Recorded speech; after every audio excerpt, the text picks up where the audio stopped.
بسم اللہ الرحمن الرحیم۔ السلام علیکم ورحمۃ اللہ وبرکاتہ۔ سنہرے فیصلے کے سلسلے میں آج ایک خائن سیکٹری کا فیصلہ ہے جو خیانت کرتا تھا۔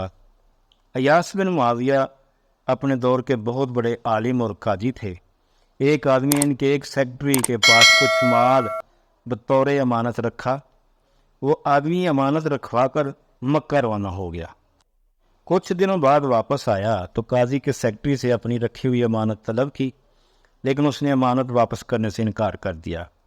وہ آدمی قاضی ایاس کی خدمت میں حاضر ہوا اور معاملے کی نوعیت سے آگاہ کیا۔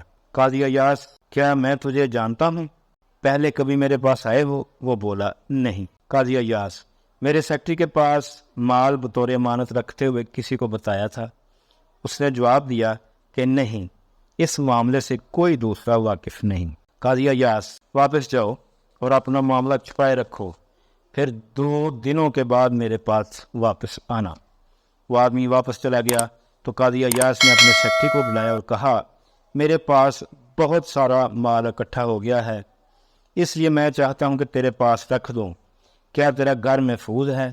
سیکٹری نے عرض کی کہ ہاں، میرا گھر محفوظ ہے۔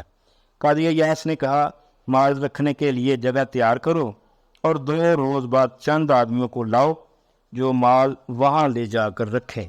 2 دن بعد وہ آدمی قاضی ایاس بن معاویہ کی خدمت میں حاضر ہوا تو قاضی نے اس سے کہا، تم نے جس سیکٹری کے پاس مال بطور امانت رکھا تھا اس کے پاس جاؤ اور اپنا مال طلب کرو۔